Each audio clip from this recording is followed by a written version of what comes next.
Cherthala Nedumprakkad government UP. സ്കൂളിന് പുതിയ മന്ദിരം. മുഖ്യമന്ത്രി പിണറായി വിജയൻ ഓൺലൈനായി പുതിയ മന്ദിരത്തിന്റെ ഉദ്ഘാടനം നിർവഹിച്ചു.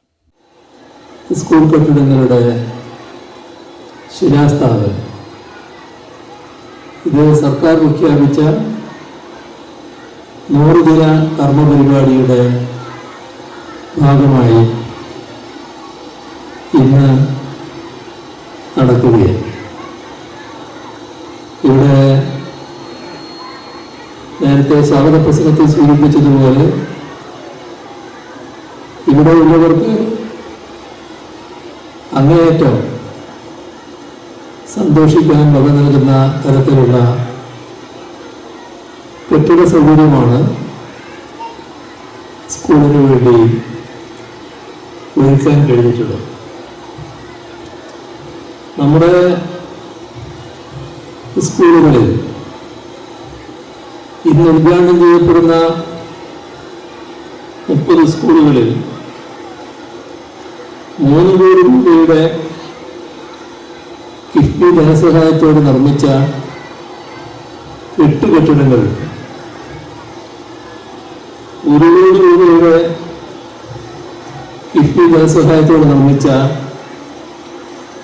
12 സ്കൂൾ കെട്ടിടങ്ങളുണ്ട്. Nedumprakkad government UP. സ്കൂളിൽ നടന്ന പ്രാദേശിക ഉദ്ഘാടന ചടങ്ങിൽ കൃഷി വകുപ്പ് മന്ത്രി പി പ്രസാദ് അധ്യക്ഷത വഹിച്ചു. സംഘടക സമിതി ചെയർപേഴ്സൺ ഷേർലി ഭാർഗവൻ, പിന്നോക്ക വികസന corporation chairman K Prasad, Cherthala municipal vice chairman TS. Ajayakumar, Elikutty John, Shobha Joshi, AS. Sabu, Madhuri Sabu, S. Aneesh, Asha Mukesh എന്നിവർ പങ്കെടുത്തു. പൊതുവിദ്യാഭ്യാസ സംരക്ഷണ യജ്ഞത്തിലൂടെയും തുടർന്നുള്ള വിദ്യാകിരണം പദ്ധതിയിലൂടെയും കേരളത്തിന്റെ പൊതുവിദ്യാഭ്യാസ രംഗം രാജ്യത്തിന് മാതൃകയാണെന്ന് മുഖ്യമന്ത്രി പിണറായി വിജയൻ പറഞ്ഞു. ജില്ലയിലെ 4 സ്കൂളുകളിലടക്കം സംസ്ഥാനത്തെ സ്കൂളുകളിൽ നിർമ്മിച്ച പുതിയ കെട്ടിട സമുച്ചയങ്ങളുടെയും സ്മാർട്ട് ക്ലാസുകളുടെയും ഉദ്ഘാടനം ഓൺലൈനായി നിർവഹിച്ച് സംസാരിക്കുകയായിരുന്നു മുഖ്യമന്ത്രി. 10.51 കോടി രൂപ ചെലവഴിച്ചാണ് നിലവിൽ പദ്ധതി പൂർത്തിയാക്കിയിരിക്കുന്നത്. സംസ്ഥാന സർക്കാരിന്റെ 100 ദിന കർമ്മ പരിപാടിയുടെയും നവകേരളം കർമ്മപദ്ധതി 2 വിദ്യാകിരണ മിഷന്റെ ഭാഗമായി കിഫ്ബി പ്ലാൻ ഫണ്ട്, മറ്റ് ഫണ്ടുകൾ എന്നിവ പ്രയോജനപ്പെടുത്തിയാണ് പുതുതായി 30 സ്കൂൾ കെട്ടിടങ്ങൾ നിർമ്മിച്ചത്. ആയിരക്കണക്കായ കുഞ്ഞുങ്ങളെ വിദ്യാഭ്യാസ രംഗത്ത് ഉന്നത ലെവലിലേക്ക് എത്തിക്കാൻ പ്രാപ്തമാക്കുന്നതെന്നുള്ളതാണ് അവിടെയുള്ള ഏറ്റവും വലിയ ലാഭം എന്നാണ് വെക്കുന്നത്. അങ്ങനെയുള്ള സ്കൂളുകൾക്ക് നമുക്ക് മതിയായ സൗകര്യം ഒരുക്കിയില്ല എങ്കിൽ കുഞ്ഞുങ്ങളുടെ വിദ്യാഭ്യാസത്തിന് പ്രയാസമുണ്ടാകും. ഞാൻ നേരത്തെ പറഞ്ഞ മാനവീയ സ്കൂളുകളൊക്കെ ആണെങ്കിൽ നമ്മൾ അറിയുന്നത് പോലെ കാണുന്നത് പോലെ വേറെ പലതരത്തിലുള്ള വരുമാനങ്ങളിലേക്ക് അവർക്കൊക്കെ എത്താൻ കഴിയുന്നു.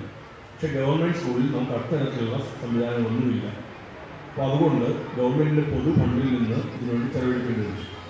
അവിടെയാണ് കിഫ്ബി ഏറ്റവും വലിയൊരു സഹായകമായി നിന്നത്. ഇന്ന് കേരളത്തിൽ ഉദ്ഘാടനം ചെയ്യപ്പെടുന്ന സ്കൂളുകൾക്കകത്ത് കിഫ്ബിയുടെ 3 കോടി ഫണ്ട്, കിഫ്ബിയുടെ 1 കോടി ഫണ്ട്, പിന്നെ പ്ലാൻ ഫണ്ട് എന്നിവയാണ് ഇതിൻ്റെ ഭാഗമായി വന്ന അറിയിപ്പ് നിങ്ങൾ കണ്ടിട്ടുണ്ടാവും. അതിനകത്ത് 3 കോടി രൂപ വെച്ച് എത്ര സ്കൂളുകളുണ്ടെന്ന് നിങ്ങൾ നോക്കുക, 1 കോടി നോക്കുക. അപ്പോൾ ഇന്ന് തന്നെ കേരളത്തിൻ്റെ ആദരണീയനായ മുഖ്യമന്ത്രി ശ്രീ പിണറായി വിജയൻ ഉദ്ഘാടനം ചെയ്തതിനകത്ത് 100 കോടിക്കപ്പുറത്തേക്കുള്ള ഇതെല്ലാം കൂടി വരുമ്പോൾ സ്കൂളുകളിൽ എത്തുന്നുണ്ടെന്ന് മനസ്സിലാക്കുക. അപ്പോൾ ഇത് ഒരു വർഷത്തേക്കുള്ള മൊത്തം കൂടല്ല, ആയിരക്കണക്കിന് കോടി രൂപയാണ് ഈ കഴിഞ്ഞ 8.5 വർഷക്കാലമായി കേരളത്തിലെ വിദ്യാഭ്യാസ മേഖലയ്ക്ക് വേണ്ടിയിട്ട് അടിസ്ഥാന സൗകര്യങ്ങളുടെ വികസനത്തിന് വേണ്ടി നീക്കിവെച്ചത്.